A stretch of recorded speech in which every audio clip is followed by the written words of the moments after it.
I want to go to mile one with you. I want to dive the trench. No.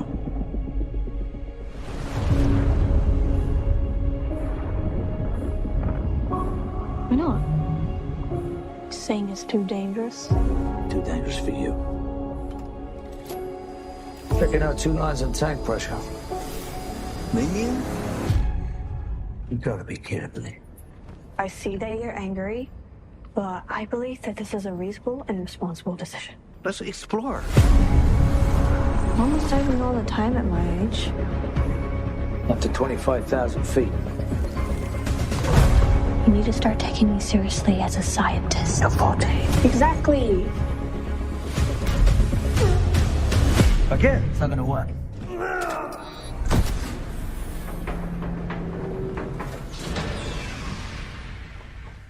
After you. Oh, Meg. That's the biggest thing I've ever seen. We work the problems one by one. We do what's in front of us, then we do the next thing. We're gonna be okay.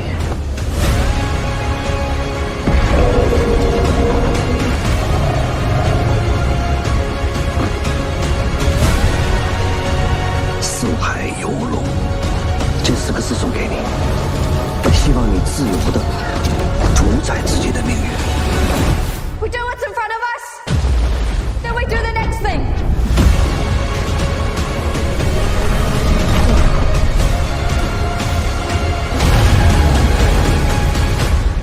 Am I still grounded?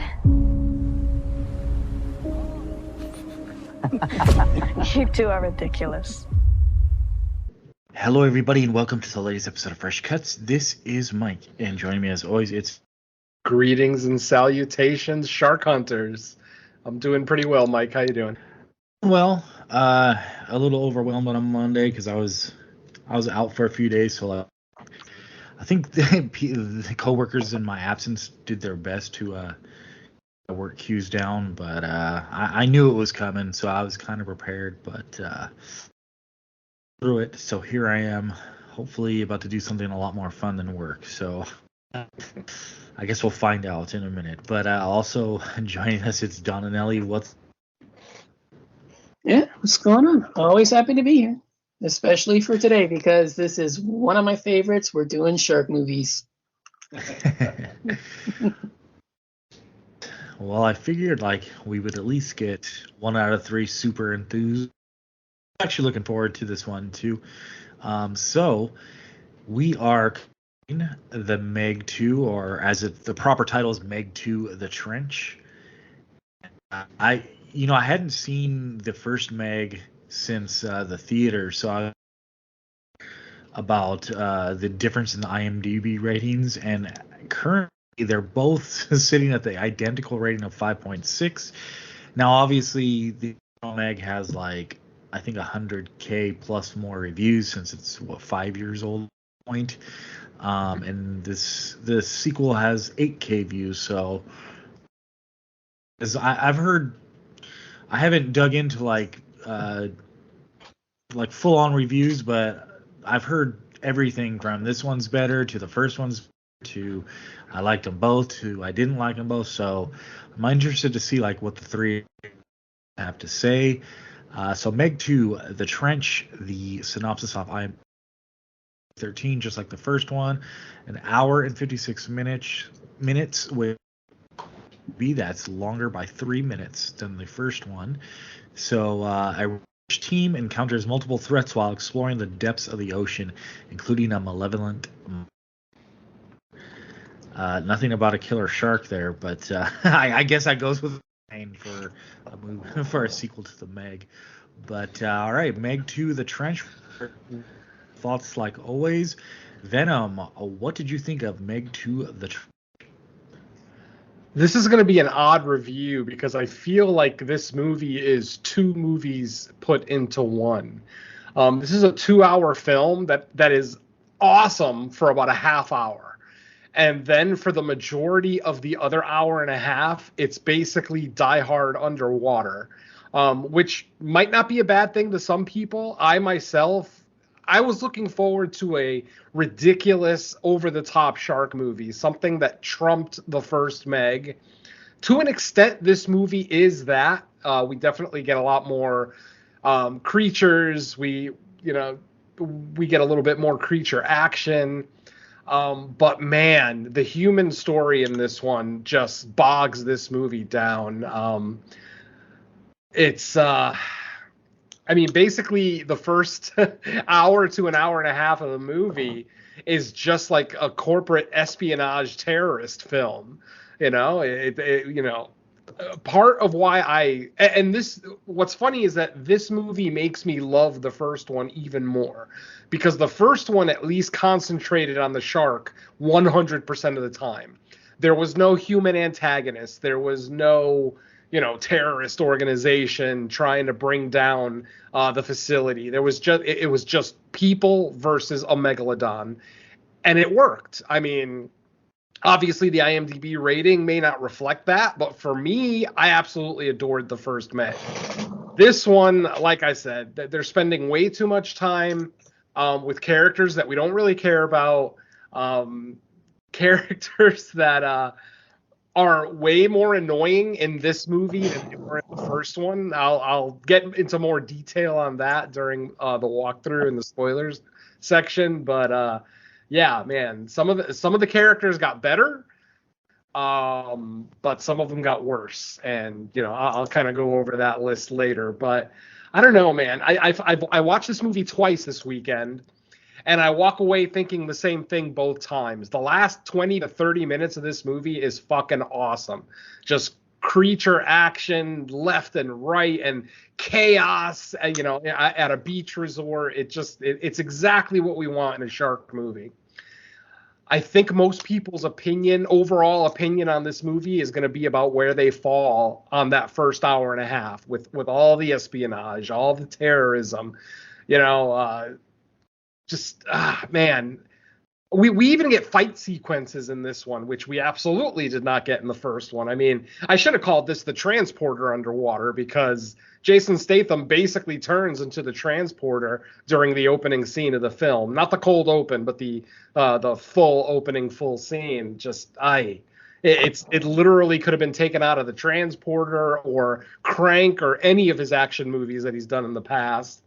And then he ends up getting another fight sequence later in the film that ends in just the most ridiculous way. And that's kind of what we're looking for with movies like this, is the ridiculousness, the crazy kills.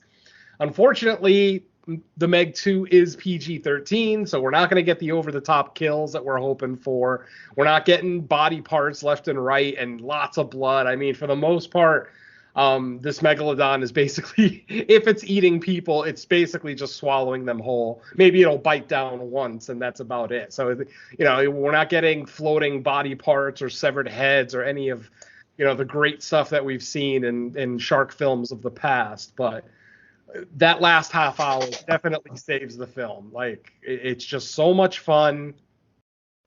A lot of action, good CGI. I had no problem with the CGI throughout the film.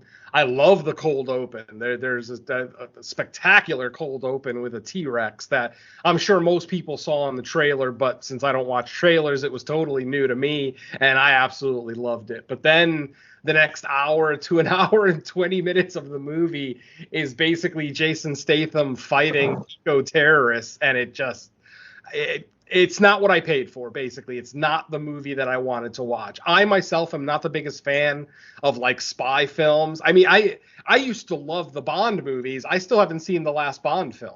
I don't watch the Mission Impossible movies or, Jack Reacher, stuff like that. It doesn't do much for me, the whole international espionage and spies and blah, blah, blah, blah, blah. It's not something that I gravitate towards. And then they go and kind of interject that into my shark movie, and that bugged the shit out of me. Definitely. I'm not going to say the action is bad. I'm not saying that it's a bad action movie. I'm just saying that they put the transporter in my shark movie when I really just want to see a shark movie. And I know it's hard to fill a 2-hour movie with nothing but creature action, but they did a great job of making us care about these characters in the first movie. to the point where I almost don't care about anyone by the end of this movie. As much as one of the characters I love, one of the returning characters from the first movie, I loved in this one, by the end of the movie, it just feels like a status quo situation. They're right back to where they were at the beginning. Some of the character decisions bother me.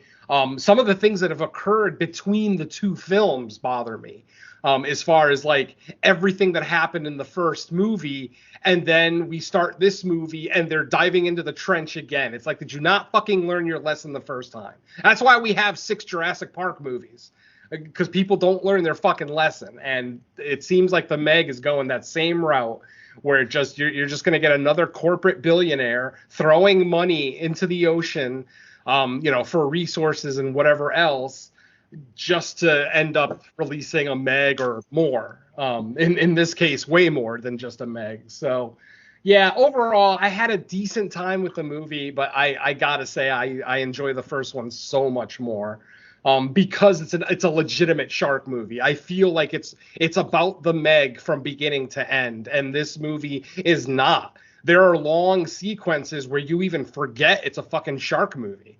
And that bugs the shit out of me. I don't like that. So, yeah, definitely not what I was hoping to get. But once we do get to the crazy monster action at the end of the movie, that's when the movie finally delivers on the promise of a sequel to the Meg. So, yeah, I'm kind of lukewarm on the movie. I loved all the shark action. I loved all the new creatures that were introduced. But god damn, did they make this, Die Hard / Transporter underwater, and that's just not what I was looking for. So I'll leave it at that for now. Okay. On for your thoughts on Meg 2. Okay, this one's going to be kind of interesting because, in essence, I do agree. And a lot of that is based on the fact that I have the same issue with the film that he does, and that the Megs are not the primary focus of the film. And for whatever reason, this dumbass ecological terrorist subplot gets thrown into the mix, which, one, their whole plan is just fucking retarded. And I'm going to use that term because that is it deserves it. I mean, the whole plan of this thing is just retarded beyond belief, and using that term makes legitimate sense. Yeah, a lot of that ends up taking up the shark action, which kind of makes them not really feel as imposing or as spectacular as we want them to be. I mean, it's a 60-foot long shark, and this may not really be a spoiler because we've seen those shots in the film. There's more than one. So you have multiple massive man-eating sharks running around, and they don't feel threatening. They don't feel imposing. They just feel like something to be dispatched.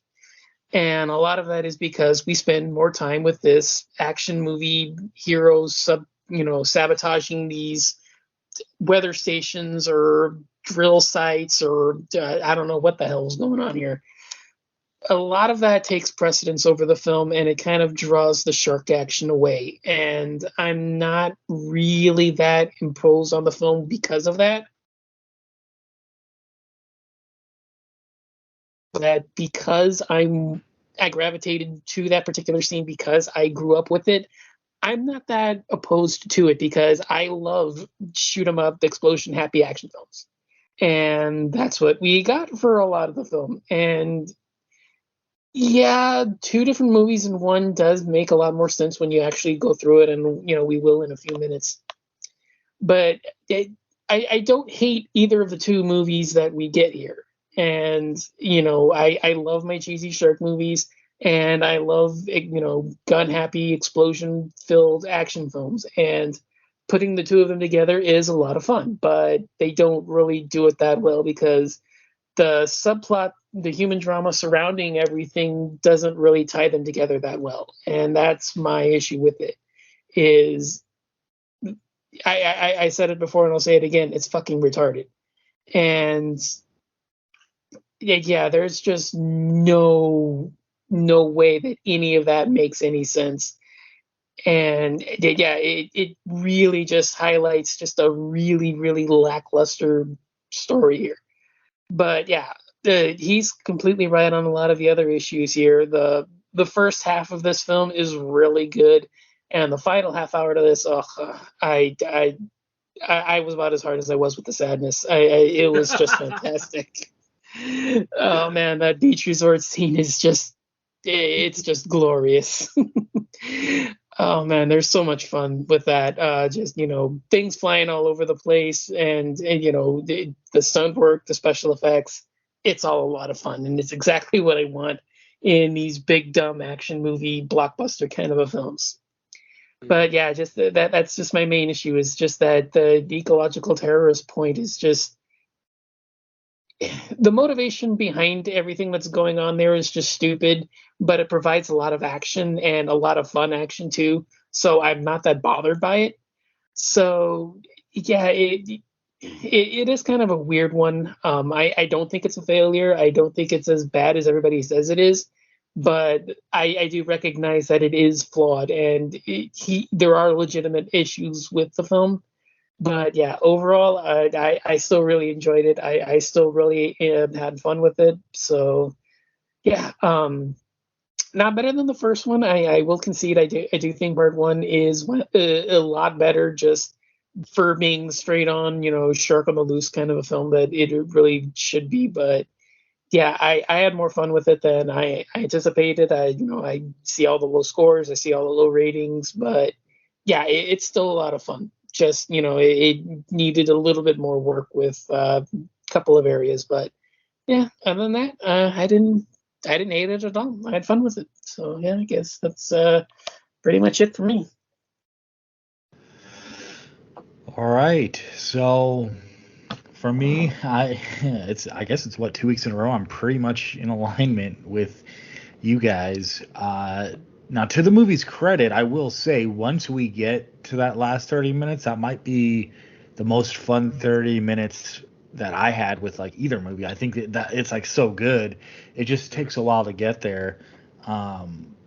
It definitely feels like two different movies, or like a 90-minute movie with like a spectacular third act tacked onto it. I love that we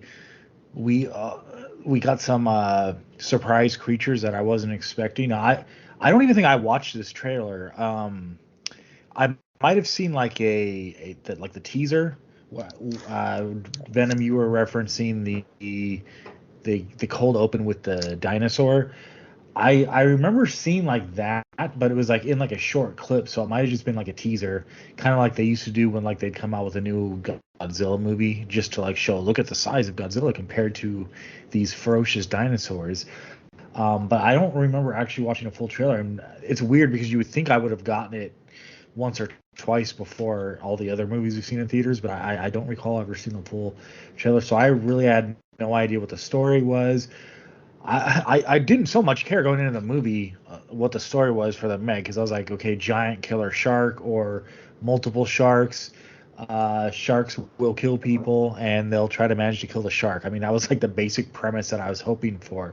This is like a kind of like that summer, I wouldn't say blockbuster, but big, almost like a big budget version of a silent movie with a better cast, better production, better effects. I love some of the shots we got from inside the Meg. I can't remember. Did they do any of that in the original as well? No. Okay. No. I didn't think so, but like I said, since I haven't seen it in so long, I was like, I didn't want to be quoted as saying that, but I did like that. It was kind of a cool POV to watch people get eaten from the inside of the shark's mouth. I found like, yeah, like I said, once this movie went to Fun Island, it got really, really fun.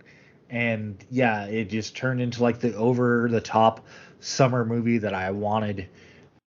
Like where I'm living, it's that damn hot where you want to be kind of in the water, and watching a movie like this kind of hit all those summer tones once we got to Fun Island. But I concur with the main criticism that it just took a long time to get there, where the preceding like 80-ish minutes seem to be more like almost like espionage spy thriller with the characters. So I think overall I like the first one better, but once this one got to the Fun Island portion of the movie, that might have been like the most fun I've had, just because it gave me like everything I was hoping to get for more of the movie, just compacted down. Um, but yeah, I mean, I don't have a ton to add, just because I really agree with both of what you guys said already. It's a big giant killer shark movie, so I would still say it's best suited for the theater, because you want to feel and see you want to experience that the size of the shark, the scope of it. It's probably better on a big movie screen, just to add kind of like to the ambiance and the effect of it. Like, why make a movie about a giant killer shark if you're not going to see a giant killer shark on a movie screen? So I would still say see it in the theater.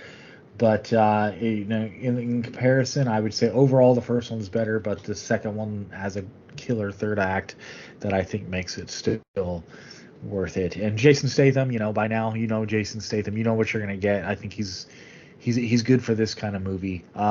Against all odds, I mean, it gets downright absurd in that third act. Like, they all should have died like 5 times. All like the protagonists, like some of the stunts. I mean, don't get me wrong, it was super fun to watch. But like when you start thinking about it, it's like, yeah, you should have been dead. But oh well. We understand going into these movies, they're big and dumb, but they just got to be fun. And at least the movie left us with, like, at least they didn't put all the fun at the beginning, right? And then like it went away from it. But yeah, it would affect the overall rating, just because it took a while to get there. But I had fun at the end of the day, and we'll see if we get a third Meg in what, I guess it was 5 years between the two. Yeah. So yeah, I would hope they wouldn't wait that long. I don't know what the box office on this was to see if it's like worth it, but my theater had like a decent amount of people in there, and it seemed like people had fun. But yeah, I guess I'll leave it at that for the moment. So I'll kick it back to you, Venom. Yeah, if this movie would have been an independent production, like an independent movie, then I would have understood doing the espionage for the majority of the film, and then just saving all the shark action for the end, because obviously your CGI budget isn't going to be as high for an independent movie. This being a big budget summer blockbuster, they really, really should have spread out the action a little bit more. I mean, that last half hour is spectacular. It's great. But I really would have liked to have seen a little bit more before that. Like, there's almost no shark action. We get a few chase sequences here and there, on the way to Fun Island. But yeah, the Megs definitely take a back seat in this one, with the whole terrorist thing and everything else. Our villain, well, I shouldn't say our villain, our mastermind. Let's leave it at that. Our mastermind was just terrible and dumb. It just made no sense that this woman, got to the place that she is, and her plan was just inane as all hell, just asinine. And somehow she thinks, she's going to be the richest person in the world because of this. But, wow, inane. Of course, you're really cutting your words there. I called it retarded. and it's valid. I mean, there are people in this movie that are 100% retarded. Absolutely. But I'm trying to defend the movie as much as I can, but it is difficult. Yeah, I know. Unfortunately. I know. Yeah, but inane is really cutting it lightly here. I know. I'm taking it easy because it is still a shark movie, and I did have a good time. I mean, I saw it twice this weekend. If I hated it after the first watch, I would not have forced myself to watch it again just for the podcast. So obviously, I liked it enough after the first watch. And honestly, during the first watch, the first hour and a half of the film maybe isn't as dull because you don't know what's coming. You're just kind of living it as it happens. But watching it the second time, knowing that you're not really going to get a lot of shark action until the end, it definitely made the movie feel like a drag because I was just waiting to get through all the espionage the second time. It's like, okay, let's just get through it. I don't care. I even got up and left the theater at one point, went outside to the lobby, answered a text, went to the bathroom, and then came back. There was still fucking terrorists shooting at each other, blah, blah, blah. So, yeah, it just, I agree with Don. There are some good aspects of the first hour and a half. I'm not saying that it's a bad action movie, not at all. It is definitely an above, if cut off the last half hour of this movie and just say that this is the Transporter 3, where the Transporter is now an eco warrior. It's not a terrible movie. It really isn't. But considering this is the Meg 2, the first movie, definitely it garnered a lot of goodwill for just all the action, all the great, effects, the great characters. And then this one, it slips in all aspects. Everything that the first movie did great, this one just kind of does a step below until you get to that last half hour. Obviously, we're all touting this last half hour. Hopefully, we're not talking it up too much for anybody who's listening and hasn't seen the film. But, once you get through that first hour and a half, it's just a delight to actually watch some creatures rampage through this beach resort. So, yeah, absolutely. I'm down with this. I hated the little girl in this one. That's one of the characters I was talking about earlier. I loved her in the first movie. I liked her a lot. I thought she was like an 8-year-old who doesn't listen to her parents is precocious and kind of cute. But a 14-year-old who doesn't listen to her parents and does what she wants, I mean, that's legitimately dangerous. Like, the shit that she pulled in this movie literally could have cost lives. Luckily, she didn't. Well, spoiler alert, but didn't one... But I'm saying, I know it's maybe a spoiler, but didn't she do that for one? No, but that's what I'm saying. When you're an 8-year-old and you don't listen to your parents, it kind of comes off as precocious and cute. When you're a 14-year-old, you come off as like a rebellious teenager who... One of the major problems I had with her characterization in this movie is that they make her out to be this genius. Now, obviously, 5 years ago when she was 8, she was an absolute genius. She knew so much about, the submersibles and the sea station and everything else. This one, she's almost like a know-it-all. And like I said, one scene she'll do or say something absolutely genius, but then in the next scene she'll she'll stow away on one of the submersibles, not even thinking about the oxygen intake. And it's like, are you fucking kidding? I thought you were a genius. But this is what I mean. Like, the movie doesn't know what they want with this little girl. Is she a genius or is she a rebellious douchebag? I don't know. They try to do a cute little scene at the very end of the movie, with Statham, the uncle, the new uncle that's introduced in this movie, and the little girl. I found it insipid. I'm like, no, fuck you. You're still grounded forever. It just doesn't make any sense that because they survived this situation, suddenly what she did is okay. It's not a big deal. No, fuck you. You're still grounded. Anyway, we'll get to what I'm actually talking about in a little bit. But for me, the MVP of this movie is fucking DJ. I loved DJ in this movie. I know it's not like it's not like we actually watched what the character did between movies, but there is a dialogue in the movie because if you guys remember, DJ couldn't swim in the first movie. He was basically useless when it came to like pressure situations. And in this one, he's fucking Rambo. But there is a dialogue in the movie explaining why, and I love it. It's so intelligent and it makes so much sense that it sold me. And for me, yeah, DJ ends up being... I mean, he saved Mei Ying's life multiple times throughout the movie, and then with the most spectacular being right at the end with his gigantic 50 caliber fucking Desert Eagle. Holy shit, that gun was awesome, by the way. But yeah, like I said, there's so much lackluster in the movie. Especially if you're coming in here specifically looking for just an over-the-top shark movie. You will get it. It's just you have to sit through an hour and a half of the Transporter first. And then once you get through all that, then it's, just spectacular shark action.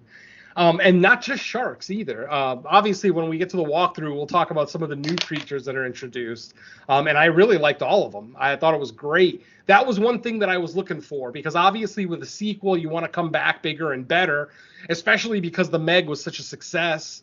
The fans, it got some sort of critical acclaim. Obviously, Mike said that they're both sitting at the same rating on IMDb. I honestly, I don't think either of these movies is a 5.6. And the first one absolutely is not a 5.6. I don't know what the fuck movie these people are watching. But again, ratings are subjective. So, but yeah, goddamn. And one last thing before we get into spoilers. This movie is directed by Ben Wheatley. Ben fucking Wheatley, the man who gave us Kill List and what was his other big? A Field in England. Just some spectacular English horror movies that have gone down as modern classics. But then he takes the Meg, and instead of making it this dark, gritty, brooding horror film, he makes it an action film. And that doesn't make sense to me. It's like, obviously, this is a big budget, big studio release. So Ben is probably kind of at the will of the studio, especially because it's not his property. It's not like he wrote this. He didn't write and direct. So he's kind of at the will of the studio. But goddamn, like, why hire Ben Wheatley if you're just going to give us something that could have been directed by Roland Emmerich or fucking any other hack action director out there? It's like, why bring in Ben Wheatley? It doesn't even make sense. It's like bringing in John Carpenter to do a slapstick comedy. It doesn't fucking make sense. And honestly, I actually have faith Carpenter could have made a good slapstick comedy if he actually wanted. And yes, I know Big Trouble in Little China is pretty close to that, but that's still... I was going to say a bit more of an Invisible Man, but... Oh, yeah, okay, I'll go with that, too. Anyway, the point is, Ben Wheatley just feels so misused here and wasted. I mean, hey, I'm sure he got a great paycheck, and that's awesome. Hopefully, the money that he gets from the Meg 2, he'll go and make another classic independent horror film, because he needs to do something to bounce back from this one. Because this one's going to be a success. It may not be a critical success, but it's going to make its money. Is it going to make the same kind of profit margin the first movie did? Not likely, considering the reviews that we're getting, just a couple of days after release. And even with the first one, I don't remember if we reviewed it. Back then, it would have been just the movies. That would have been before the Fresh Cuts days. But, I mean, I absolutely loved the first Meg. I think I saw it like 3 or 4 times in the theater before it finally left the theater. I just absolutely loved it.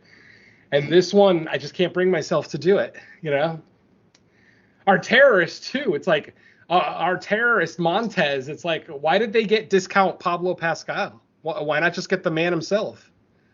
It's like, why did you get a Pablo Pascal lookalike? It doesn't make sense to me. Yeah. I don't know. What else can we talk about? I mean, it's great to see some of the returning characters. Mac is awesome as usual. Jonas. Mei Ying, like I said, now that she's 14, she's a little bit more annoying and than precocious and cute, but whatever. And like I said, the fact that she makes decisions that could literally cost people's lives, yet she's considered a genius, just bugs the shit out of me. DJ came back too. We don't really get a lot. We don't get our main actress back. The love interest from the first movie, Mei Ying's mother, basically. We don't get her back. Wasn't she still stuck in prison? Because I know that she had troubles with the Chinese authorities. So possibly. I'm not sure. I think, because I'm saying, I remember that there was this big old thing, like maybe a year or two after it came out, about her not paying royalties or something. So maybe okay. So she may be, like held up over there or something. Yeah. And honestly, the filmmakers did a fine job explaining why she's not there. Like, I'm okay with it.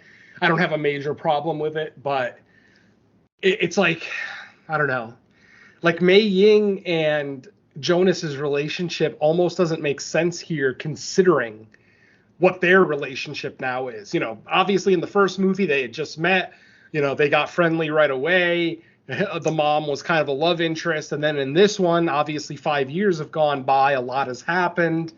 But I don't know, the relationship between these two just didn't feel believable to me. I don't know if I'm even really going to be able to explain that statement. Just something about it didn't feel believable, organic. So, yeah. No other characters in the movie really blew me away. Pippin the dog does make a return, though. So for all those Pippin the dog fans from the first movie, he is back in this one. Does he survive this one? We'll have to find out. But yeah, he does make a return. So I guess the owner is the same too. The Asian woman who owned Pippin, I'm assuming. The woman who seemed like she kind of ran Fun Island. I don't know if maybe she just worked there, if she ran it or whatever, but she was doing the introduction. She was like the Ricardo Montalban of Fantasy Island, just kind of introducing everybody to Fun Island and blah, blah, blah, blah, blah. And yes, it is called Fun Island. I'm hoping that its name in Chinese maybe just sounds cooler than Fun Island, but there you go. Fun Island it is. I don't know. What else can we talk about that's not spoilerish? Not a whole hell of a lot that I can think of. Like I said, we already kind of went over all the returning characters, our villains. We get a new character named Jess. She's like the character that Ruby Rose played in the first movie. She's like, the techie, the computer whiz who handles all the, the computers and automation and everything else on the station. I'm not sure what happened to Ruby Rose's character, but whatever. Jess is now that character. And then we get introduced to a couple of other new ones. But the main one is going to be the uncle, Uncle Jaiming. He is basically now, I probably shouldn't say that. That's kind of spoilerish. Let's just say that he is now our main character who's now running the institute, or, running the station, the submersible station. I'll get into more about his relationship and why he came in here during our walkthrough, but yeah, there's not really a whole lot more that I can think of to talk about. You guys got anything else before we get into it? I thought the sharks themselves look pretty good. Like, yes, they're CGI, but it just shows that, like, you can work with CGI. I also was fine with like how the sharks got killed, because obviously they got to come up with something like creative, I guess, to figure out how you're going to kill these giant sharks. What else can I think? I think I already mentioned it in my general thoughts, but the other creatures that show up, I thought that was a cool feature that I didn't see coming. And like there was actually like a legitimate creature fight in the movie that I got a kick out of. So I was a little disappointed with that, because obviously as you're watching the movie, that confrontation is coming. It has to. And then it happens so quick, and you don't even get to see the other creature as well as I would have liked. Like, they kind of hide him throughout the entire film. And then when we finally get him in all its glory at the end, we don't get him for very long. And the camera is still too tight on the shot. I wish the camera was farther back so that we could actually see the entire thing. And we never really got that, which is disappointing. Because I am a fan of that type of creature. I don't really want to spoil it, though. If you've seen the trailer, you probably already know what the hell I'm talking about. But I guess that's going to be your spoiler warning, folks. If you haven't seen the Meg 2 or and want to watch it, then go ahead and pause the show now and come back.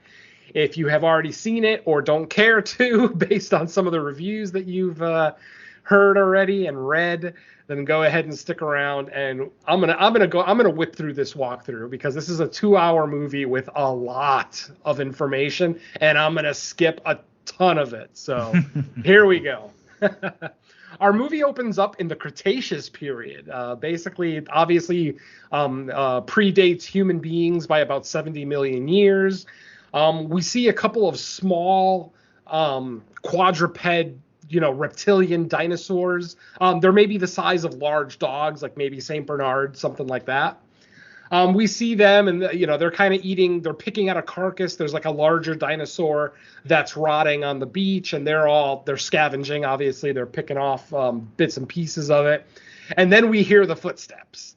And we hear the big booming footsteps coming out from the forest. We see the camera zoom into the forest, and then bam, a T-Rex shows up, which like I said, I hadn't watched this trailer, so I was not expecting to see a T-Rex in my shark movie, but I was very happy with it because it looked great. The scene is really, really cool. The T-Rex basically comes out and starts attacking the smaller little dinosaurs, little reptilian dinosaurs. He ends up getting one of them, biting down and getting it in its mouth. All the other ones, because there's a group of them, there's probably like a dozen of them on the beach picking at this carcass. After the T-Rex catches one of them and bites down, all the other ones kind of run into the forest. And you see the T-Rex kind of turn around like he's going to run into the forest after them. And then suddenly this just massive fucking megalodon, very similar to the raft from Creepshow 2, where the dinosaur is actually on the shore, but the fucking Meg jumps up on the shore, bites down on the T-Rex. And mind you, about half of this T-Rex fits in this thing's mouth. That gives you an idea of how big this fucking thing is, because this particular shark had to be bigger than any shark in the first movie, and probably other than the alpha that we're introduced to later in the film, this thing was just massive, fucking gigantic. So after he bites down on the T-Rex and drags him back into the water, we get our credit sequence. After the title card, we see Jonas. We're not sure what he's doing, but he's on a ship. We know that he's stowed away because he's inside of one of the shipping containers, and he basically breaks out of one, carves his own little door, and when he looks out, he is indeed on a ship filled with shipping containers, just out in the middle of the ocean. There's no land anywhere to be found. So basically, we see him start sneaking around. It's very obvious he's not supposed to be there, that he's stowed away somehow. But then he pulls out a camera and starts taking pictures. And what is he taking pictures of?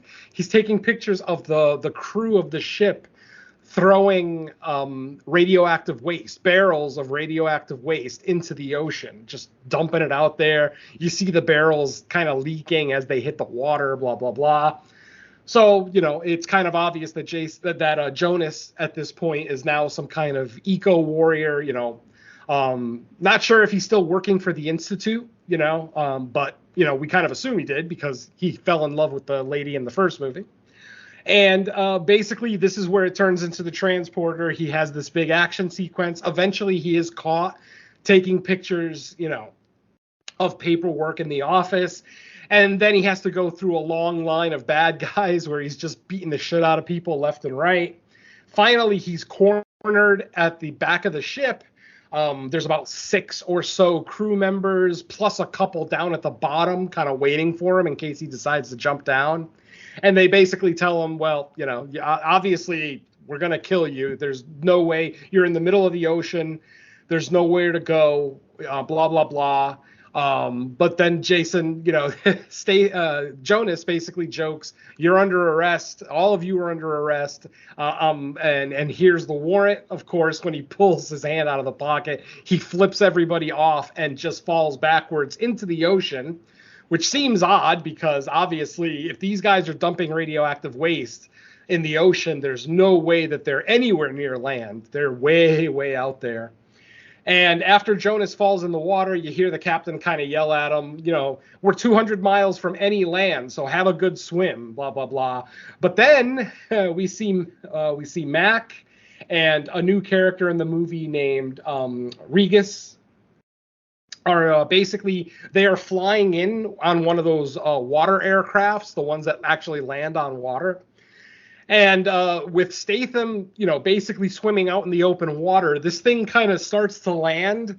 But then just as it approaches Jonas, it opens up its front hatch, scoops him up, literally like a pelican eating fish out of the ocean, scoops him up and then takes off again. And off they go. And, Jonas turns over all the paperwork and pictures that he took to Mac and blah, blah, blah. So at this point, we are back we're at a new station now.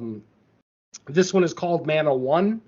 I don't remember if that was the same station from the first movie. I don't think it was, because I think the first one took a lot of damage, but, who knows? Maybe they just fixed it. Anyway, so we are now at Mana 1, and at this point, they have new submarines. They have, I skipped the party, but I don't care, because that's where we're introduced to the main villain, but I don't give a shit about that scene. Let's see, we are at, where were we? I lost my place. So after the part, we're back at Mana 1. Back at Mana 1, it's been, they have a conversation where they talk about, apparently after the events of the first movie, they did not stop going to the trench. In fact, they started going to the trench more often, to the point where over the last 5 years, they've done 25 dives into the trench. Now, like I said, they have these new submersibles, these cool little submarines, which is kind of weird watching the movie after the Titanic submarine accident recently. Obviously, that's the first thing that pops into my head as I see them diving in these submersibles that look very familiar. But anyway. they have the little scuba suits that reminded me of like mini dock loaders from Aliens, where it's like They kind of have the robot walking on, but it's more form fitting, so a little more like humanoid in how the usage works. Exactly. Yeah. So like Mike says, we get to see some of the new tech that they're working with. They've got these power suits where it increases the wearer's strength, like tenfold or whatever. It's an underwater apparatus, so they can breathe underwater. It's a pressure suit, so they can go all the way down into the trench and actually walk around out there in these suits. So like I said, in the world of this movie, technology's really advanced over the last 5 years.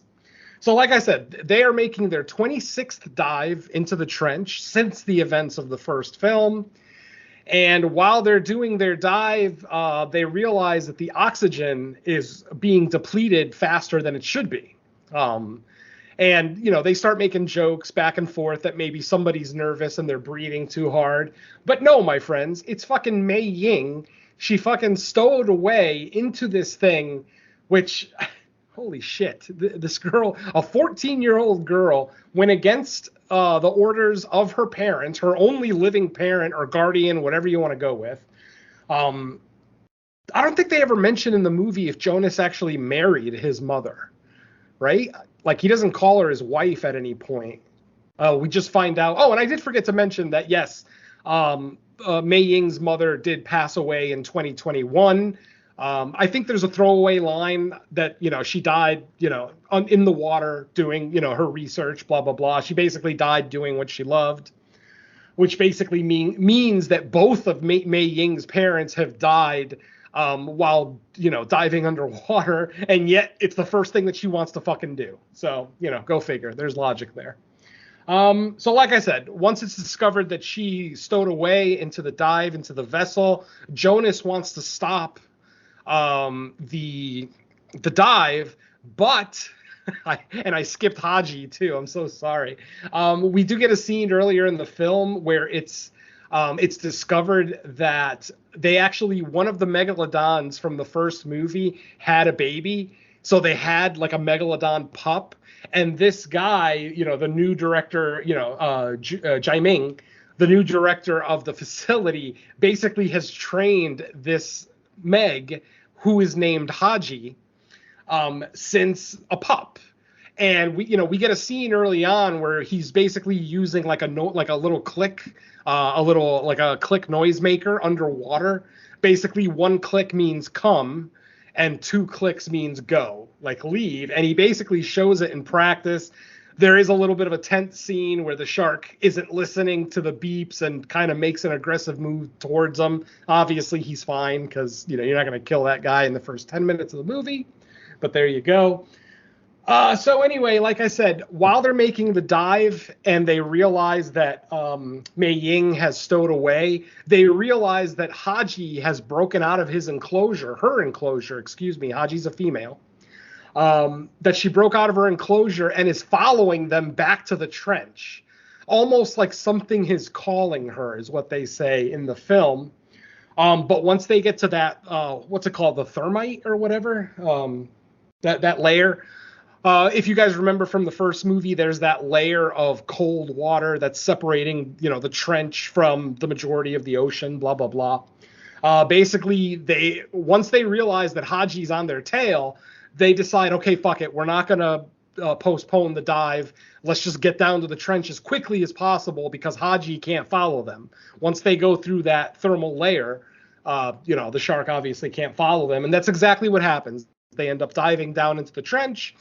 Haji obviously can't go through that cold water, and she just kind of swims off on her own, while our two submersibles, I did forget to mention there's two submersibles in this scene, one driven by Jonas, the other one driven by Jaiming. And once they're in the trench, everything seems fairly normal. They're swimming around. They've actually sectored off areas of the trench. Like up to this point, there's like 19, kind of charted areas of the trench. And for some reason, Jaiming decides, well, Haji, for some reason, wanted to come back here, like really, really bad. And then while they're down there, they actually see a few more sharks kind of congregating together, which goes against their biology. According to Dr. Jaiming, he says that that MEGs are solitary creatures. They don't hunt in packs. They don't necessarily raise their young. They're solitary creatures. But for some reason, these MEGs are all gathering. Eventually, they realize that it's mating season, and the MEGs are mating, and that's why they all came back to this area. So they are now in an uncharted part of the trench. They dub it area or sector 20, basically, because it's a new uncharted area. And while they're down there, they end up finding a facility, an actual facility at the bottom of the trench, a big facility too, where you would think that there'd be countless people in there running the station, blah blah blah. And they don't understand why. They're like, who the hell would have the money and power to be able to fucking build, not just build this thing, but send people down here, because, these folks here in the movie thought they were the only ones who had this kind of technology to be able to go down to the trench. They end up finding that station, like I said, and then we end up being introduced to Montez. And Montez is basically an eco-terrorist who is working with a group of people down there, and it's basically an illegal mining installation. Basically, they're mining precious metals from the bottom of the trench, basically metals that haven't been discovered but have incredible properties, for being power sources and things like that, computer chips. They kind of list all the things that this new ore could be used for, and that it's very, very valuable. Like, basically, they find a few pieces of it in a room, and Dr. Zhang is like, man, this is worth about $1 billion, if this was all sold to the wrong people, blah, blah, blah. So they understand now that it's an illegal mining operation. We see Montez, and he's talking to a couple of divers. We see a couple of divers at the bottom of the trench. They're loading explosive charges into the side of the mountain, or, well, whatever you want to call it, the cliffside at the bottom of the trench. They're loading up explosive charges. And then once they're done loading up the explosive charges, the men need to leave. They need to get out of the area before the charges go off. But at that moment, Jonas and Dr. Zhang's submersibles kind of appear, and Montez sees them on the radar. This dude must also have one of the most technologically advanced cameras ever, because he's got a camera. He's got like a radar system that actually also has a camera, because he zooms in 400% and actually sees an image of Jonas driving this thing. It doesn't look right, at least based on the technology that I know that exists, but whatever. Again, suspension of disbelief. So once Montez sees that the crew of the Mana One are nearing the illegal operation, he ends up going ahead and just setting off the charges, killing all of his men, and creating an avalanche, like a rock slide at the bottom of the ocean, that both of our characters' submersibles get caught in. So they basically, they have the harrowing escape scene where they're trying to get through this kind of crevasse at the bottom of the trench with all this debris falling on them. Eventually, they do get trapped. Both submersibles get kind of, trapped underneath the debris. Both submersibles are deemed basically useless. We follow Jason Statham's submersible. They assume that the other one was destroyed and that everybody on there is dead. They realize that they're stuck down there. They're not going to have enough oxygen, and they're not going to be able to do the repairs, for the ship. So they decide, since they're only about 3 kilometers away from that station, they decide to actually put on those power suits and walk out into the, basically walk on the bottom of the water, very much like the film Underwater that we remember from 2020. And they're basically just walking at the bottom of the ocean, which doesn't make sense to me, because you would think these people walking at the bottom of a trench would constantly be getting attacked by animals, just different fish, different creatures, all these undiscovered creatures. But no, it's actually fairly lifeless down there in this movie, other than the Megs. And eventually, as the people who are walking, as they're walking to the station, one of them gets attacked by what we assume to be a giant octopus, because all they show us is an eyeball, and it looks, very much like an octopus's eyeball. And then we just hear one of the crew members scream. Everybody turns around, and he's completely gone. He's just gone. Jonas realizes that they're being stalked by something, so they decide to just run towards the station. But when they decide to run towards the station, they get attacked by a group of the little reptilian dinosaurs from the beginning of the film. Apparently, they're living down there in the trench as well, unaltered by 70 million years at the bottom of that trench, which doesn't make sense because they're land creatures during the cold open, and then 70 million years later, they're still quadrupeds, even though they live underwater. So I don't know. I guess evolution's not a thing. No, if you remember, when the Rex comes out at the beginning of the film, they dive into the water to escape him. And then the Meg approaching is what sends them back out of the water, running back into the jungle. So they were already, so I'm saying they were already sea-dwelling creatures. They're already capable of going underwater. They're amphibians, yeah. Yeah, absolutely. They're amphibians. Yeah, I definitely agree with that. What I'm saying is, for the last 70 million years, they've been living underwater. And generally, you would, unless they had, underwater caverns that didn't have water inside of them where they could live and walk around. But yeah, like I said, it just doesn't make sense that they've been in water for 70 million years and they still have 4 legs and a tail that they can walk around on. And even well, we'll get to that when we get to it. So we'll leave it at that for now. So like I said, our crew is walking towards the station at the bottom of the trench. They are attacked by some of these reptilian creatures. They are all armed with spear guns, and they're able to kill off a couple of them. But then suddenly the attack stops, and they all run away. All the fucking creatures run away. And, of course, the camera then turns around and shows us 2 gigantic fucking Megs coming right towards them.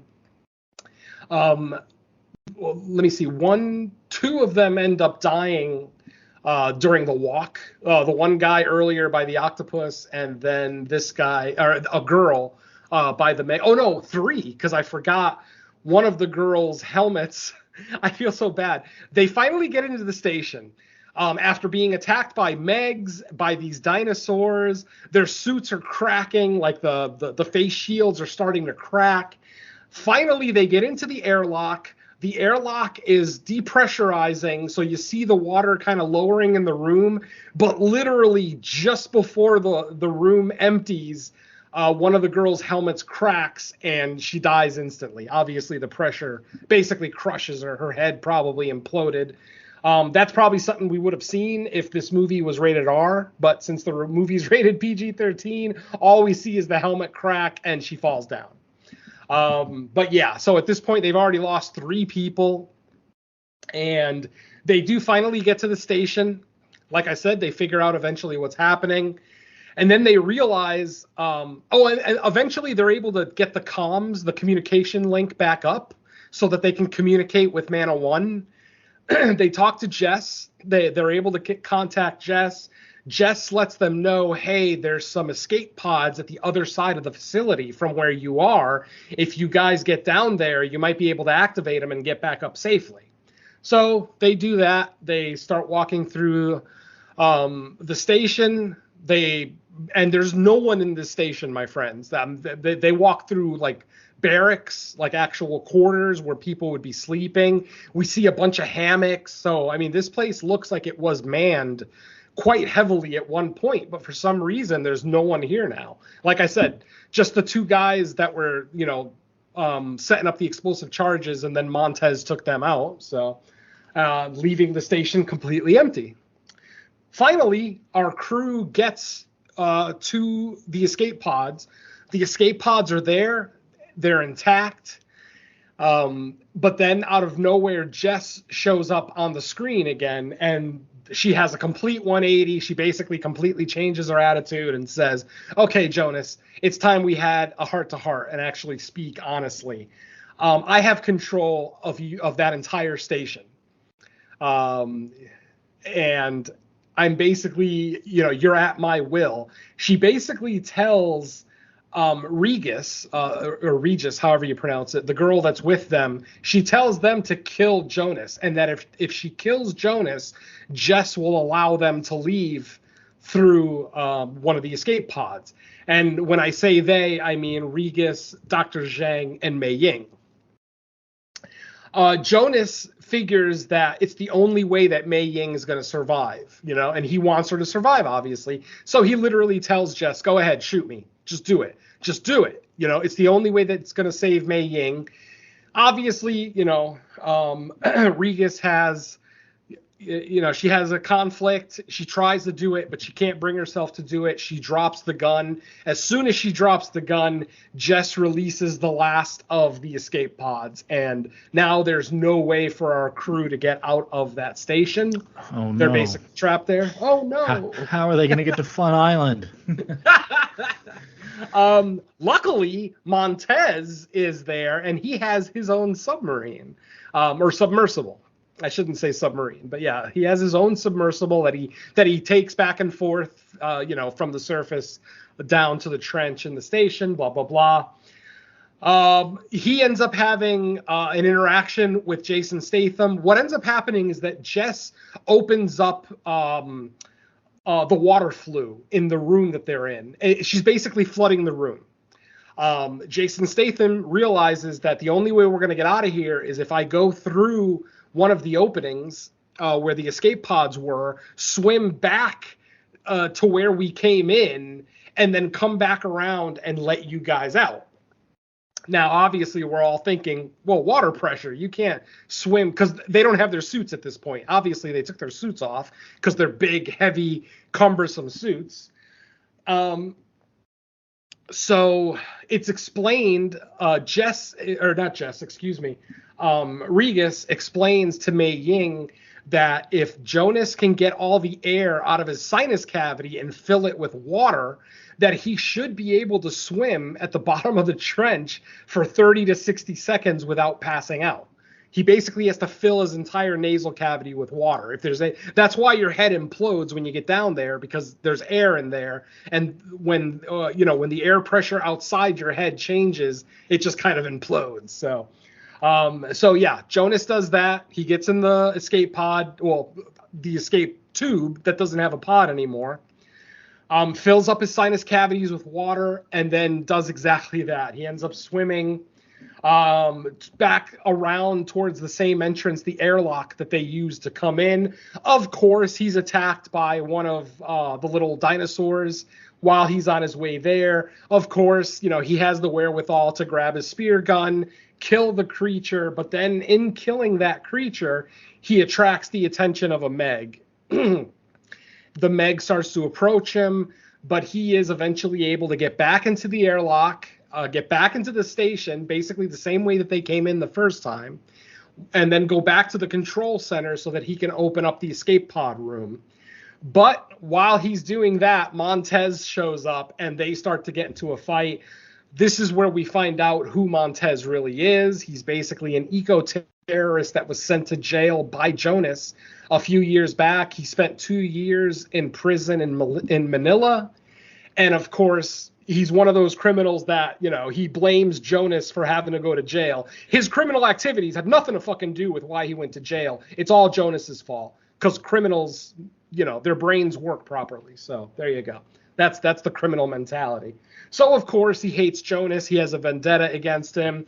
They get into a fight, back and forth, beating the shit out of each other, blah, blah, blah, blah, blah. Finally, Jason is able to get the upper hand. Jonas is able to get the upper hand. He gets away from Montez. He's able to get back into the submersible. They actually hijack Montez's submersible because don't forget, theirs are basically gone. They end up finding Montez's submersible. They get in there, but then they realize that they can't get out until they open like a hatch or something. So Dr. Zhang volunteers to run back into the facility and, open up that the way out so that they can then, take the submersible out. And then we have a scene in the submersible because the station starts cracking up. The station is falling apart. It's exploding. There's water getting in everywhere, blah, blah, blah. Very much like the end of Aliens. Just the whole station is falling apart. And Regis actually she kind of plays the part of the doctor in the first movie, but the opposite. Whereas the doctor in the first movie wanted to stay, and I'm talking about the cold open of the first movie, where they wanted to stay and rescue more guys, but Jonas closes the hatch and gets out of there literally seconds before that submarine just explodes. In this one, we get Regis basically saying he's not going to make it back. Close the hatch. Let's just go. This time, Jonas is showing a little bit more restraint. He's waiting a little bit longer. He's not taking the bait from Regis to just leave Dr. Zhang there. And eventually, Dr. Zhang does make it back to the submersible. They have a little joke between them, about, we thought about leaving you for a second, right, Regis? And, Regis is pissed off because she's looking stupid. And they eventually do get out. Montez, of course, having now lost his submersible, has no way to get back to the surface. So what he ends up doing is the ore that they were mining from the bottom of the trench, they were sending back up to the surface on basically with these little like balloons. Basically, they would set off this balloon and it would just float up to the surface, and then they would go and pick up the ore. So basically, Montez ends up taking one of these balloons, releasing it, and basically going up to the surface. Obviously, the pressure should kill him rising up that fast, but he is wearing one of the power suits. So, that kind of equalizes his pressure. So that explains why his head doesn't explode as he rapidly rises in the ocean. Now, while all this was happening, a terrorist group shows up at Mana 1, fully armed military guys, all decked out in the camo. And they were sent there by the new director, the new, what was her name? Curtis. Early in the movie, we're introduced to basically the new Rainn Wilson. If you guys remember, Rainn Wilson in the first movie was like the billionaire financier. This is basically the new financier. It's a woman named Curtis, blah, blah, blah. We do eventually find out that Curtis is the mastermind for all this. She's the one who paid for that station to be built. She's the one who's taking all of this ore from the bottom of the ocean and selling it to the highest bidder. And Montez is basically like her capo, if you will, to use a mafia term. Basically her capo, kind of managing everything, hands-on. So, like I said, she sends a military group to the station to basically just take out anybody who might still be there. They imprison a bunch of the crew, a bunch of like the harmless, but anybody that they deem a threat, they've basically been given instructions to kill. This is when Mac and DJ find out that it was Jess who was the mole at the station. She's the one who sabotaged the rescue sub. I skipped that entire scene. It's not all that important. But basically, they figure out that she's the mole. She's the one who basically sabotaged everything. but they're now trapped in the server room because Jess is outside the door with with like 3 or 4 military guys with her. DJ, and this is the beginning of why DJ is awesome in this movie. DJ has this Louis Vuitton bag, like a mini backpack that he has with him the whole movie, and he calls it his bag of whatever, his bag of tools, or bag of necessities. I forget the exact word he uses in the movie. Not bag of tricks, which you'd think would be the obvious answer, but no. Basically, he ends up pulling out mace. He tells Mac, okay, open the door. I'm going to mace everybody. You wait a few seconds and then run out and tase everyone. DJ pulls a taser out of his bag and hands it to Mac. They eventually do that. Unfortunately, Mac doesn't wait long enough. So DJ basically pepper sprays everybody outside the door, but then Mac instantly runs out and he runs right into a cloud of mist of these mace, blinding himself and, kind of the comic relief of the movie, if you will. But they're still able to get away. DJ and Mac are able to get away. They get into another part of the facility, and then eventually they are cornered by a couple of more military guys fully armed. And this is when DJ turns into fucking Rambo, because he literally takes out 2 fully armed military guys by himself without any weapons, basically just using karate. Basically, he takes one of them out with a spin kick. He takes another one out with like a judo throw or whatever against a wall. Basically, DJ turned into fucking Rambo in the time between the 2 movies. We'll get an explanation later as to why, or how, I should say. But they eventually do get caught, obviously. When they get caught, that's around the same time that Jonas, Dr. Zhang, Regis, and Mei Ying are coming back from they finally get back from the trench. Before they actually get to Mana 1, they're watching the security cameras. They see the military guys there, fully armed, and they realize, oh shit, we're in it now. So obviously Jason Statham, Jonas, turns into the transporter, basically starts taking out military guys left and right. Eventually they realize that when and I forgot to mention, this one's actually important. When the station exploded down at the bottom of the trench, it created a gigantic hole in the thermal layer.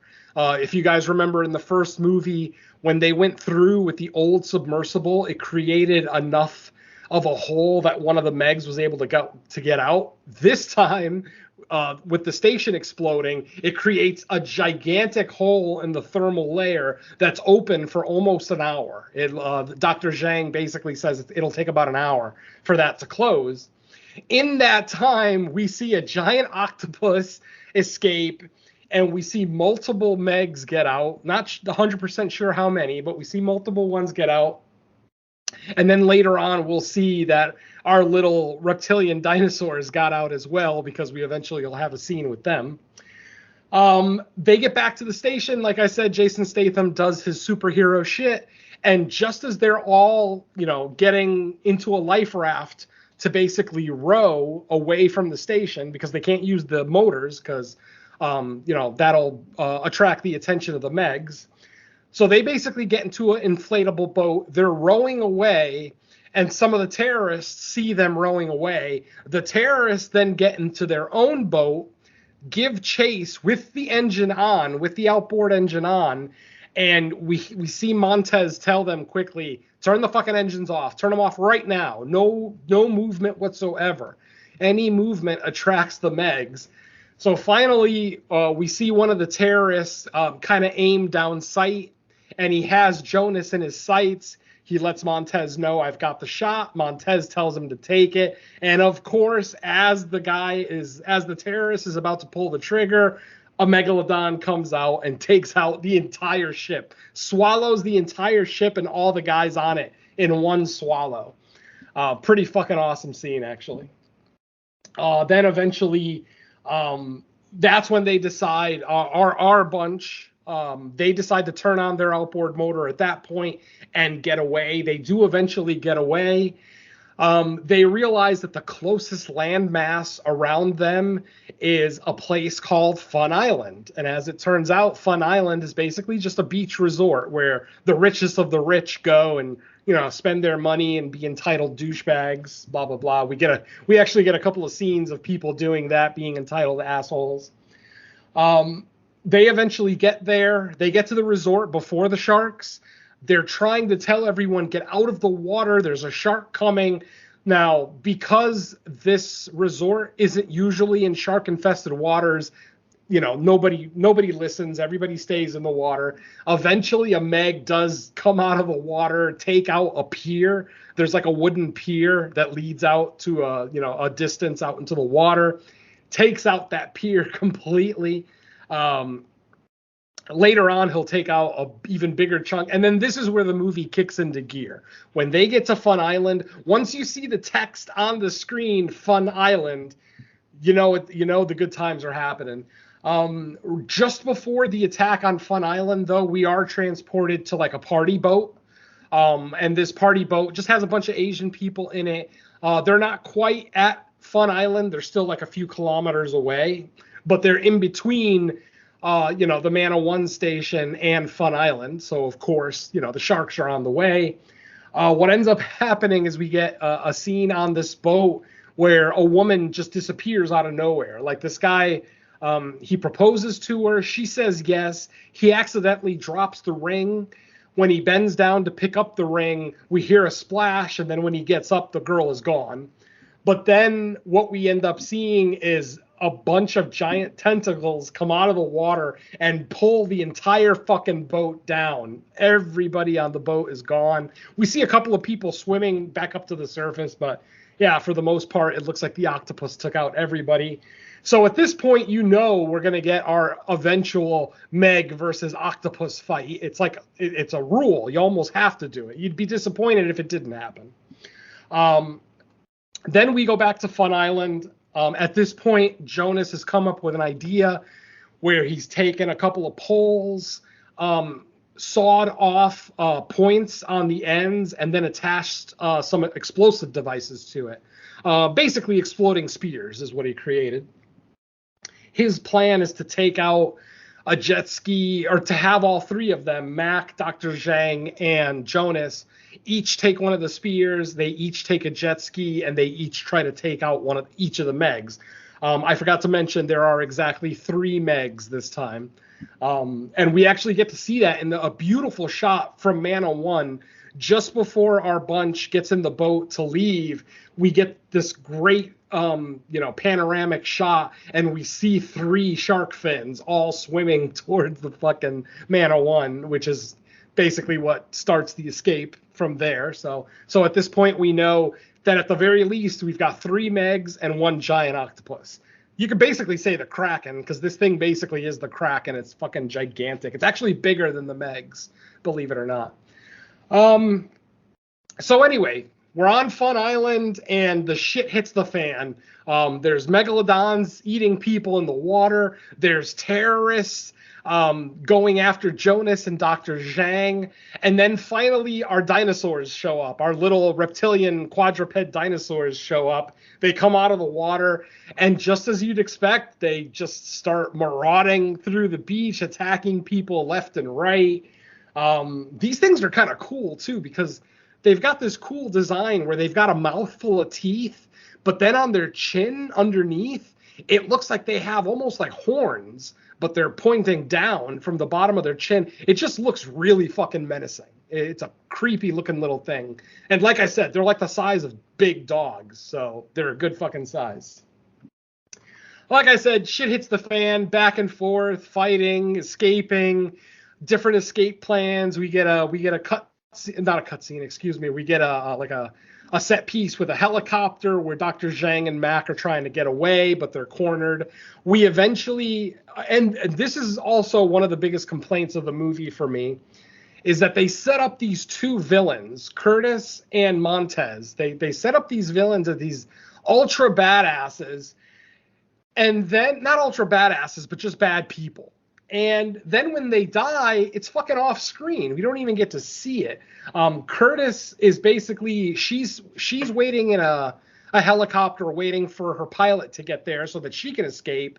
While she's sitting in the helicopter waiting, one of the little reptile dinosaur guys jumps into the helicopter and takes her out, but we don't even get to see it. All we see is that they drag her into the woods. She's got a gun in her hand and she's kind of shooting it off, blah, blah, blah. So and then eventually Mac and Dr. Zhang show up to take the helicopter in an attempt to take it and, try to throw some of those spears at the MEGs. Because when they went to the beach, they couldn't find 3 jet skis. Remember, the plan was for each of them to get a jet ski and a spear. But when they get to the beach, they only find 1 jet ski. So, of course, Jonas takes all 3 spears and goes out into the water. As he's going out, Montez, of course, is there. And he notices him go out in the water. So he gives chase. Obviously, big battle. Chase, we get the chase sequence first. Montez on the boat shooting a light machine gun at Jonas on the jet ski, blah, blah, blah, back and forth. Eventually, both boats kind of get destroyed. Jonas, in the interim, Jonas is able to take out one of the MEGs with the spear. He basically throws the spear right at the top of the MEG's head. And when it hits the MEG, it explodes and leaves this giant crater where its brain used to be. Actually, a pretty cool effect. So that's 1 MEG down. We still got 2 more to go, plus a giant octopus. Obviously, eventually, let me get to the fight first. Montez and Jonas end up having an interaction at the pier. Montez still has the light machine gun, so he's basically shooting under the pier because he knows that Jonas is hiding down there. Eventually, Jonas finds like a sharp piece of wood floating by, grabs it, jumps up on the pier, stabs Montez in the calf, like in the back of his leg, is able to get up on the pier, disarm Montez, and now Jonas is holding the machine gun, and Montez is there unarmed.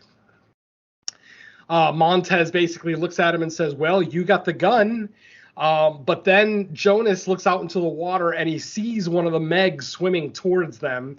And, of course, he times it perfectly where he drops the gun, kicks Montez in the chest, which then boots him out into. He never even makes it into the water. The megalodon literally catches him in fucking midair. It's another one of those over the top kills that probably couldn't happen in real life, because how the hell are you timing the motions of a shark? But whatever. It looked cool, so at least we'll take that.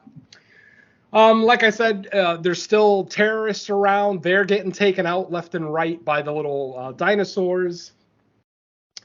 Eventually, Mac ends up... that's what it is. The octopus ends up grabbing the helicopter while it's in midair. Basically, the helicopter flies by an area of the water where the octopus is, and basically the octopus reaches up and grabs the helicopter. The first tentacle that he goes up to grab the helicopter with, he goes too high, and the propellers of the helicopter basically chop most of that tentacle off. But then we see another tentacle come up out of the water, and it grabs the runner on the side of the helicopter and starts to bring it down. Dr. Zhang takes a homemade bomb that he had made earlier and jumps into the water with the bomb and a machete in his hand. Mac is still in the helicopter, and then unfortunately the helicopter does crash into the water, but it lands on a very shallow part of the water where there's like a little bit of a sandbar there. So he's slowly sinking into the water, into the sand, really. But he's trapped in the helicopter. And of course, the longer he's in the helicopter, the higher the water rises, blah, blah, blah. Dr. Zhang ends up having a fight. I forgot the octopus fight. Like I said, they do eventually have a fight where one of the remaining MEGs does attack the octopus. We see and this octopus is fucking gigantic. Like I said, it's bigger than any of the MEGs in the movie, other than the alpha. I forgot to mention the alpha predator. We saw, while we were in the trench, we actually do see the biggest Meg we've ever seen. And Jess, the sub pilot, basically calls it the Alpha Predator. She's like, that's the Alpha. And that thing is, and it's bigger than any of the other Megs in the water. Luckily, the Alpha was not one of the Megs that escaped from the trench. So maybe they're saving that for the Meg Part 3. Alpha Predator. I don't know. Anyway. Maybe. There's always more Yeah, Megs. I mean, why would they show the Alpha Predator and then not show it again the rest of the movie? It's like, yeah, they're saving it for something. Anyway. Like I said, octopus, shark, fight. The octopus basically wraps its tentacles around the shark and starts to squeeze. We hear the cracking sound of like cartilage and bone breaking. We see the eyes roll up into the shark's head and the eyes close. So of course we're thinking, oh, the shark's dead. And then nope, the shark basically hulks up. Classic Hulk Hogan from 1984. Basically hulks up, bites one of the tentacles off so that the octopus releases its hold on him, and then takes a gigantic bite out of the body of the octopus and then drags it down to the bottom of the ocean. And that's the last we see of our friend the octopus. Like I said, I would have liked to have seen more octopus. Not to say that I wanted to see him be like the main creature of the movie. Of course not. But I feel like if you're going to introduce such an awesome Kraken type creature, let's get a little bit more of it, So, there you go. Anyway, at this point, Montez is dead, and one of the Megs is dead. The helicopter is crashed. Jonas notices that the helicopter crashed on a sandbar, and then just a few feet away from where the helicopter is one of the propellers from the helicopter. It came completely off the helicopter, and it's just sitting there.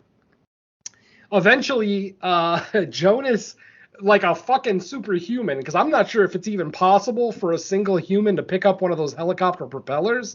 I would imagine that those things are heavy as fuck. If they're powerful enough to lift 1,000-pound a helicopter into the air, you got to figure they're fucking heavy.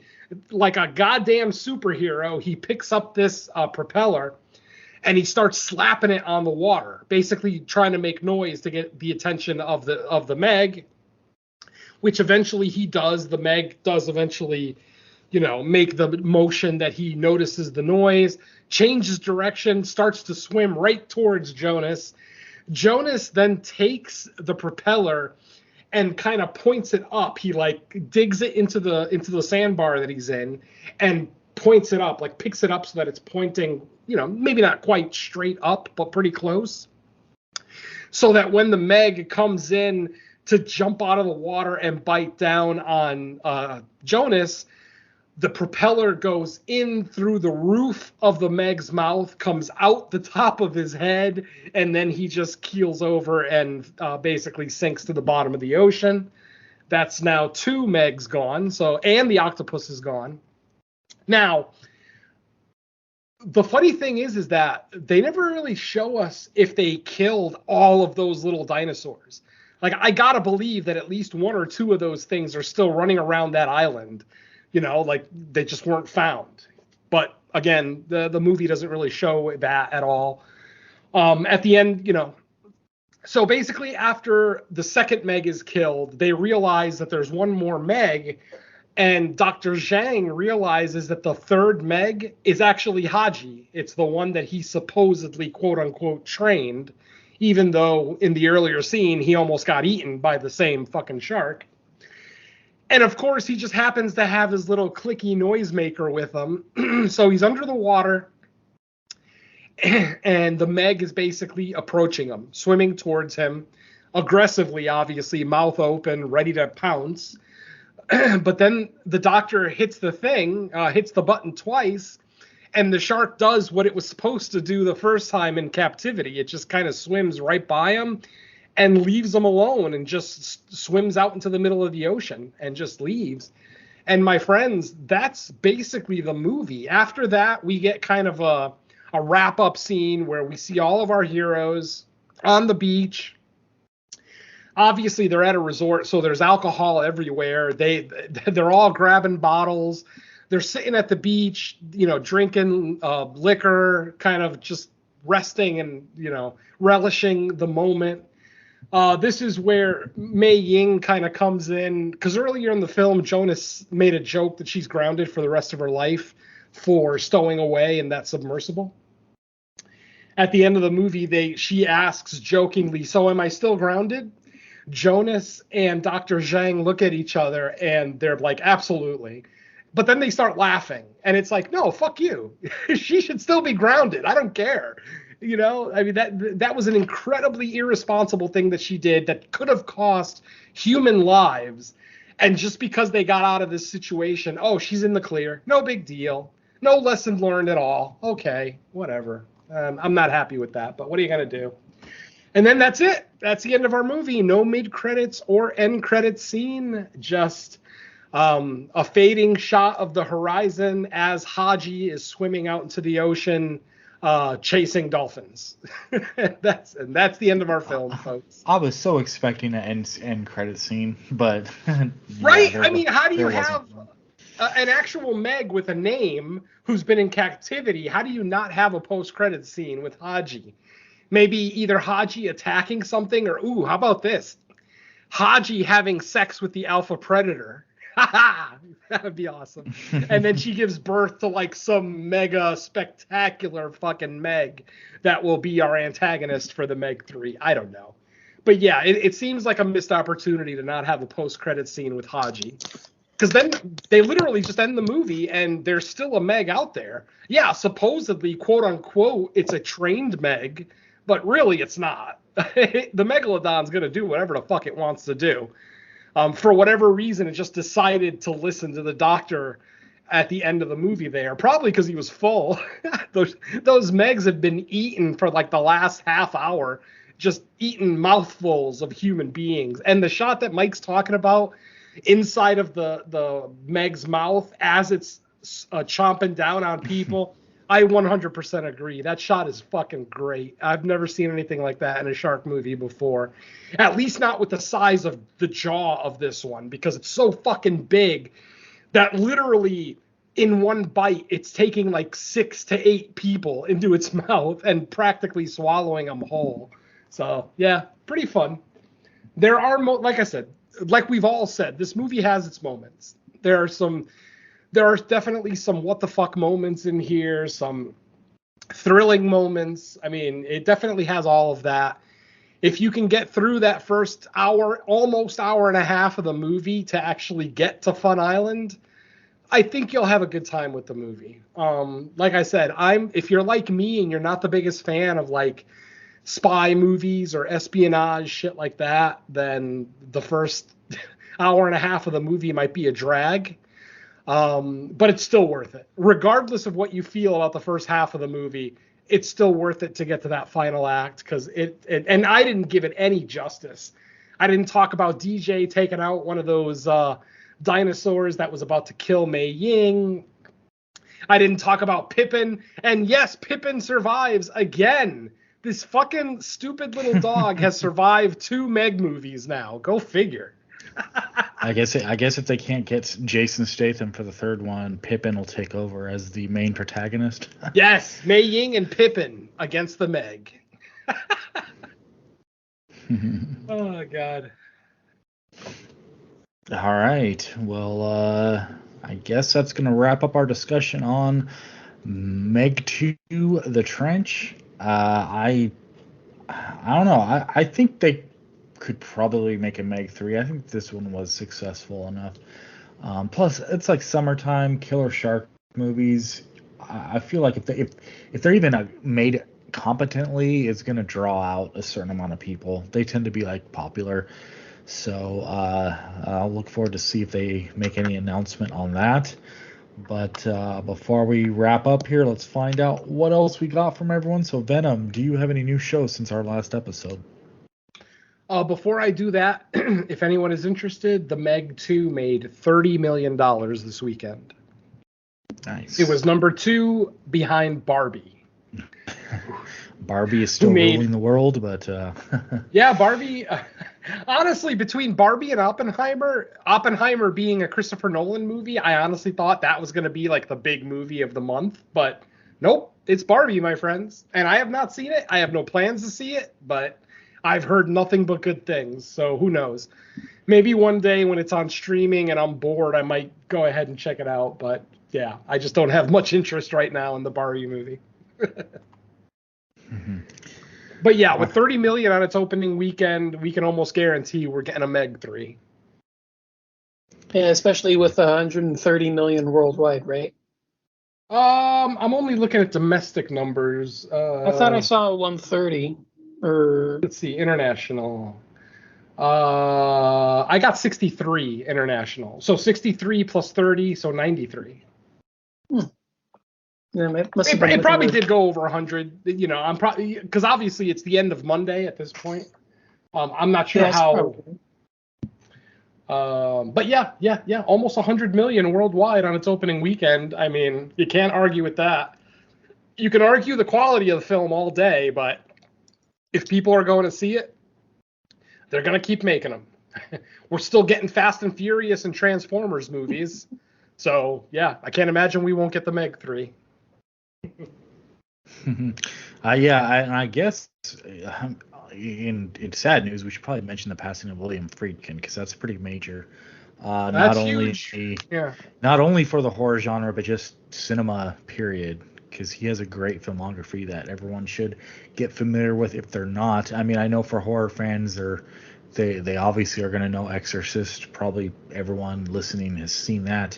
But he has quite the lineup of movies. I'll probably throw something of his on tonight. I mean, William Friedkin has literally directed two of the greatest films ever made in The French Connection and The Exorcist. I mean, those two movies. The Exorcist is my favorite movie of all time, regardless of genre. I adore that film. I could watch it daily. So when I read the news today about William Friedkin, yeah, it definitely affected me because of The Exorcist, I sought out more of his films and realized that he's a great filmmaker, a great documentarian. He did some documentaries in his early years that were really good. So yeah, it's been a rough week. I mean, we lost Paul Rubens, rest in peace, Pee Wee, and now William Friedkin. It's rough. Yeah. Yep. Well, with that said, Venom, you got anything new for people to listen to? Nothing new from the last time you guys heard. I mean, Creature Comforts episode 18 is still the latest episode. Crystal Lake Gift Shop episode 3 is still the latest episode. The main show did finally come out, episode 54, where we looked at Derek's picks of the Manitou and the Incubus. Good episode. Two pretty good movies. So yeah, check out that episode if you get a chance. Also, all the usual burning questions, what we've been watching, horror news, blah, blah, blah, blah, blah, everything that you're used to from our main show. And then my guest spot on the Joe Blow Horror Show, where it's still their latest episode, where I got the chance to talk about Resident Evil Apocalypse, which is, of course, the second Resident Evil movie. And spoiler alert, it's my favorite Resident Evil movie.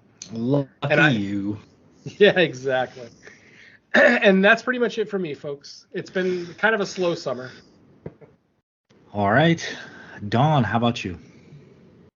As mentioned, the latest episode of Creature Comforts. We should be coming back with a new episode sooner rather than later. I think we've narrowed the film down. I think we're just waiting on all of the, other little eccentricities that go into recording the show. So that one will probably be coming out before the end of the month. Pending all of our, schedules and those other eccentricities I just mentioned. Latest episode of Road to Nowhere is my look at 3 Fulci films. I do have a date to record the latest episode of Joe Blow Horror Show, where I do Resident Evil Welcome to Raccoon City, but that one will be a little bit later on in the month, so that one will probably be coming out closer to Halloween. and the latest episode of the Horror Countdown, where I took a look at the scariest scenes in the genre. So that one was a lot of fun, and picking out individual scenes and moments, kind of a new thing for me because I'm not really used to doing that. But yeah, it was a fun time, and had a fun little discussion on that. So go ahead and check that one out whenever you find the show. But I think that's pretty much it on my end. Okay. As far as I go, nothing new is released. I did record my guest spot on a Joe Blow horror show, also talking about a Resident Evil movie, Aftermath, which is probably the opposite of my favorite Resident Evil franchise entry. But we got into all that. Carly was on there along with me. So I'm assuming it'll be out soon enough, just because as they're getting released, it seems like they have like a regular schedule for them to release. So look for that soon. Obviously, once it's actually out, I'll mention that as well. But that's it for me. I know we're trying to put together the next episode of the main show soon, so hopefully we'll be recording that. And other than that, the next episode of Fresh Cuts, I can't remember the name of the movie, but it's like the vampire on a ship movie, right? Something The Last Voyage. The Last Demeter. Voyage of the Demeter. Yeah, that one. Demeter, whatever, however you pronounce Demeter. the damn ship's name. Demeter? Yeah. Okay. Right. Okay, and that is coming out this week, so that'll most likely be our next episode. Is there a week in August that doesn't have a theatrical release? And the only reason I ask is because that Lizzie Kaplan movie Cobweb that was like in the theater for like a day in some places is actually coming to VOD this week. Now obviously we're going to go with the theatrical release, but like if I'm not sure next week if we would need a VOD or if there's a theatrical release every single week. I know August is busy, but there might be like 1 week, but I think there is. Yeah, I think there is 1 week that we're not. I think it's in 2 weeks after the Demeter. Okay, well maybe we'll do Cobweb. I'm not even saying for sure. It's just an option. Because technically it was a theatrical release, just not for very long and not wide. So maybe that'll be an option for our free week. But other than that, that's going to do it for this episode of Fresh Cuts. Oh no, I was looking at the list. We have a full September. We have a new movie every week in September. Nice. All right. Well, we'll be back in a week's time with our next episode. Until then, thanks everyone for listening. We will catch you next time. Well, let's say bye to our listeners. Later. Just stay out of the water. We don't have gills or fins. We weren't meant to be in there. Swimming pools, not oceans. Yes. Lakes, not oceans. Peace.